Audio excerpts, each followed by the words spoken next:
Julia, tu es danse thérapeute. Tu t'es présentée comme ça. Tu te présentes comme ça? Je me présente comme ça. Danse thérapeute. Okay. Tout à fait, c'est l'intitulé de ma formation. Ok, donc à Paris-Nanterre, c'est ce que tu me disais? Paris 5 Descartes. Descartes, donc fac de médecine. Ouais, il y a un master, alors c'est parallèle à la faculté de médecine. Ouais. C'est un master en art-thérapie. Okay. Master création artistique, art-thérapie avec les 4 spécialités: dramathérapie, musicothérapie, danse-thérapie et art-thérapie. Donc on a un tronc commun d'enseignement commun, psychopathologie, psychologie, etc. Et on a des spécialisations après selon le médium choisi, quoi. Donc la danse, la musique, le théâtre, tous les arts plastiques. D'accord, donc tu es venu à ça après avoir... Enfin, tu as commencé par pratiquer et ensuite tu es venu aux études? Moi j'étais danseuse, intermittente du spectacle dans quelques compagnies. Et ensuite, j'ai travaillé également dans le social, dans l'éducation alternative, la pédagogie différenciée, etc., avec les outils de la danse, auprès d'enfants qui étaient dyslexiques, dyspraxiques, TDAH, etc. Mais dans une association qui travaillait avec l'éducation nationale, donc au sein de collèges, de lycées ou à domicile. Et j'ai voulu pousser davantage... voilà, la qualité de la médiation artistique comme vecteur, pas seulement pédagogique mais aussi thérapeutique, quoi. Okay. Le lien entre art et thérapie, en fait, finalement. Moi, j'ai toujours envie de dire que le processus de création artistique s'accompagne d'un processus de création de soi. C'est un peu ça l'idée dans l'art-thérapie, c'est comment on va plonger le patient dans un processus de création afin de l'amener à symboliser des souffrances ou autres. Et par cette symbolisation-là, travailler à la sublimation, donc travailler à comment transformer en fait ces symbolisations-là en quelque chose de créatif et du coup d'amener la personne qui est accompagnée à percevoir ses capacités de création intellectuelle, physique, si c'est de la danse, voilà. D'arriver à le remobiliser dans sa créativité sur le plan psychique et corporel. Ok, ça tu le fais cadrer avec de la thérapie. Enfin, à partir du moment où ça peut être l'inverse, ça peut être destructeur, non? Enfin, destructeur, je m'exprime peut-être mal, mais il y a ce truc de la symbolisation dans un processus, voilà, enfin d'avancée, de définition de soi, etc. Mais peut-être que ça peut être aussi... Je sais pas, moi j'ai l'exemple d'une personne qui fait une exposition et qui est en CHRS. Le jour de l'expo, il se retrouve à l'hôpital, quoi. Parce qu'en fait, c'était trop de tension. Il a sûrement été mal accompagné dans cette démarche-là. Mais déjà, cette tension-là de se montrer et enfin, je crois que ça l'a fait décompenser, quoi. Alors en art-thérapie, il n'y a pas de représentation. Ah oui, c'est vrai. Sinon, c'est de la médiation artistique. C'est la différence entre la médiation artistique au sein de structures médico-sociales ou sociales. Donc, par exemple, un artiste qui va venir faire un atelier. Là, il y a eu un très joli documentaire qui est sorti sur, par exemple, le chorégraphe Angelin Prège-Lecage, qui est intervenu dans une structure carcérale auprès de jeunes femmes incarcérées et qui les a mises sur scène, en fait, qui en a fait une création, qui est passée notamment à Montpellier Danse l'année dernière, etc. Ça fait partie du process? Non? Tu penses que ça sort de l'art-thérapie, du coup? Du coup, on ne peut pas parler d'art-thérapie. Là, c'est quelqu'un qui n'est pas thérapeute, c'est un artiste qui vient et qui les accompagne sur un plan purement artistique, de création artistique. Donc, il n'y a pas d'accompagnement thérapeutique, il n'y a pas un cadre thérapeutique mis en place, il n'y a pas une analyse des contre-transferts, il n'y a pas d'analyse de mouvement. C'est purement un objectif artistique. On fait participer à un projet qui ne correspond pas forcément à ça, d'accord. Après, dans cet objectif artistique-là qu'il a déployé, ça a forcément généré peut-être du mieux-être chez certaines personnes accompagnées, ou du mal-être dans le cadre de ton exemple de personnes qui en fait vivent cela de manière trop violente. L'art-thérapie, normalement, n'est pas vecteur à se représenter face à l'autre. À moins dans le cadre de la thérapie, c'est en milieu clos et il n'y a pas de... Il n'y a pas de regard extérieur. Voilà. Après, si c'est une demande de la personne qui est accompagnée, là ça devient intéressant puisque du coup on travaille sur sa demande et on l'inclut au process. chaque fois. Non, en Pas forcément individuel individuel aussi. Hein. Oui, les deux. Donc, ouais, la construction de soi, Dan, tu disais l'aborder via la symbolisation ou en pensant que la créativité, si j'ai bien compris, Oui, en soi. Ouais, après la construction de soi, ça peut aussi. Enfin, du coup, la médiation danse permet un rapport au corps, un travail réel du corps, donc c'est aussi repasser par les chaînes moteurs primaires de l'enfant pour construire des appuis. Puisque souvent il y a aussi un manque d'appui, donc ça peut aussi raconter psychiquement le manque d'appui, le manque de stabilité, de travailler aussi la posture, et donc tout ça de réembrasser en fait tous les schèmes primaires moteurs du bébé qui va faire pour se développer, se structurer pour arriver à la position debout, à la verticale. Et donc c'est tous ces schèmes-là au sol qui sont traversés avec des repoussés, des appuis, travailler l'enveloppe spatiale, les murs, la contenance du sol et du tapis, la contenance des corps, le travail de cercle également.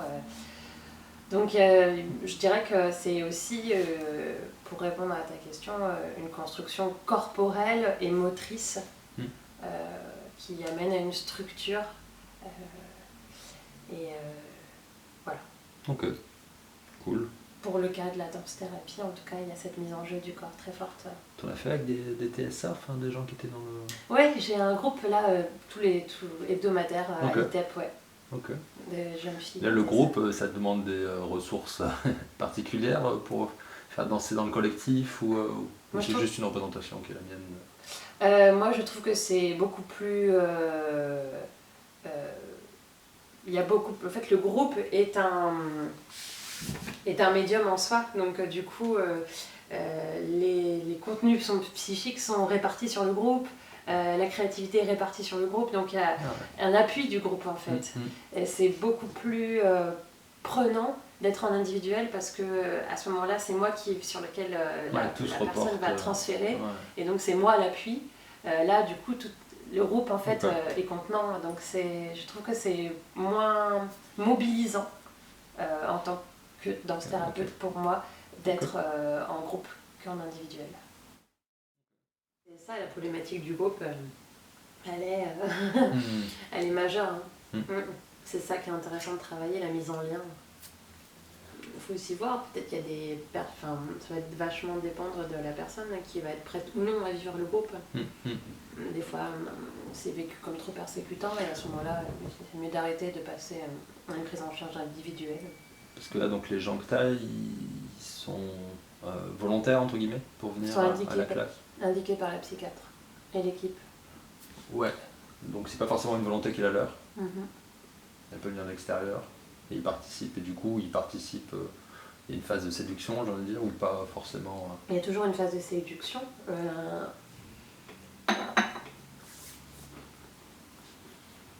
Qui va être une base de la relation thérapeutique. Mais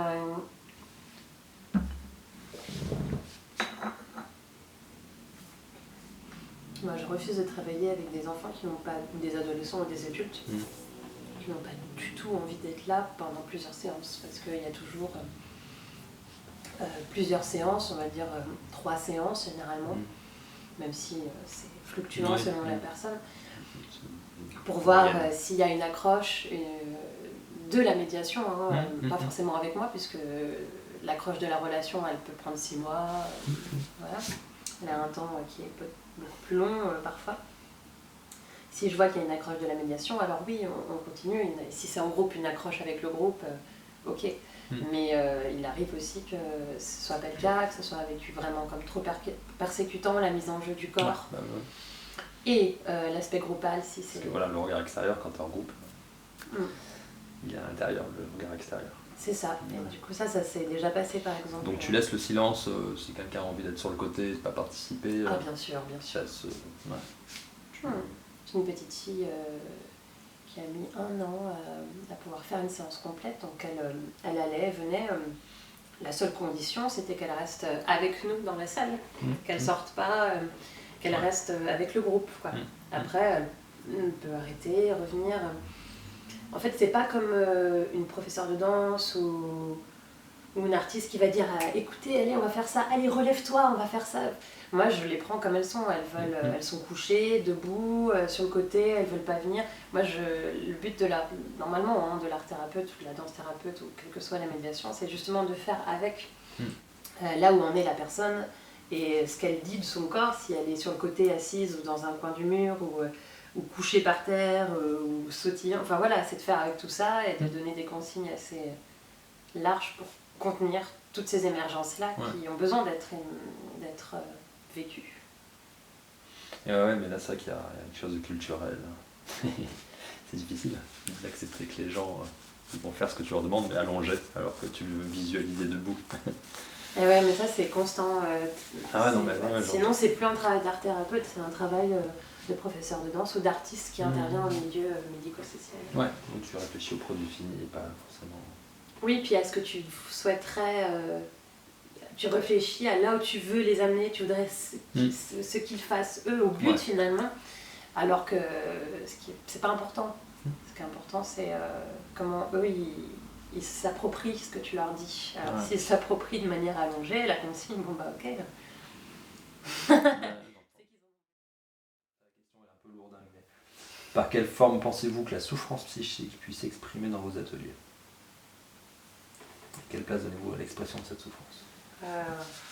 Bon. C'est une question très généraliste. Ouais. Ça peut être tellement vaste. De toute façon, le support du corps est prédominant dans mon atelier, donc la question de la souffrance, elle est quand même parlante corporellement, puisque l'accent il est mis sur cette mise en jeu du corps.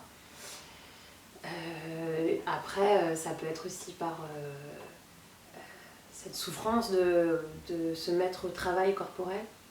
Donc un investissement de la parole dominant qui empêche de rentrer dans le travail corporel. Ça peut être une défense, quoi. Okay. Ça de la part de personne. Ouais, de la personne accompagnée. C'est ça la parle question trop, ça pourrait être ça. Oui. Une non, mais comme tu dis, c'est une question très, très large. Donc oui, une logorée envahissante, des attaques de groupe, de l'attaque du cadre, de l'attaque de la thérapeute. Ça serait pour une souffrance vis-à-vis de l'atelier. Vis-à-vis de l'atelier, mais parce qu'une souffrance interne qui peut se répercuter sur le cadre. Ouais, j'entends. La mise en échec, en fait, de cet espace-là proposé, comme ça pourrait être une mise en échec de l'espace scolaire ou de l'espace famille, enfin une mise en échec de l'espace et du cadre proposé, ou et si vraiment la personne est dans le travail corporel, le processus de création, du coup ça va se manifester corporellement à ce moment-là. Mais ça peut être très beau aussi, cette sublimation de la souffrance dans la danse. Enfin, j'ai des moments où j'ai des émotions esthétiques très fortes face à des personnes accompagnées. Une démonstration, entre guillemets, de... Je vois. Qui dansent leur souffrance. Ok. Et Est-ce qu'il y a aussi de la souffrance qui peut être due à l'activité quelqu'un se fait mal en dansant. Ah ouais, après... Ouais, ça arrive pas mal. Là, j'ai écrit une thèse à propos de jeunes filles qui sont suivies en ITEP, qui ont des troubles du comportement et qui sont violentes envers elles-mêmes et envers les autres. Et du coup, notamment, je pense à une jeune fille qui a pour habitude de se heurter aux contraintes spéciales, aux limites spatiales. Et du coup, elle se fait mal tout le temps. Elle se donne des coups sur à peu près tous les murs, les radiateurs, les objets, tout quoi. Elle se donne des coups elle-même, elle donne des coups aux autres, etc. Et donc elle s'est fait... tout le travail, ça a été justement de venir apporter une sorte d'enveloppe en fait, de fonction un peu maternante. J'aime pas dire maternante, mais je dirais maternante plutôt que maternelle, justement pour que ça soit aussi le père en fait qui peut la donner. Mais voilà, une sorte d'enveloppe qui était manquante et qui fait qu'elle avait besoin de sentir cette peau quoi, en contact avec une enveloppe plus grande, donc l'espace, les objets, etc. Donc de venir envelopper ça avec des travaux sur le bercement, l'enveloppement, le contact, appropriée, etc. Elle se faisait mal pendant 6 mois, elle s'est fait mal en atelier, mais ça faisait partie de son processus aussi. Quoi. Bien sûr, l'intégration du... Il y avait la question dernière, c'était comment vous considérez-vous vis-à-vis des participants de vos ateliers? Danse thérapeute. Ça marche, cool. Merci beaucoup. Mais de rien.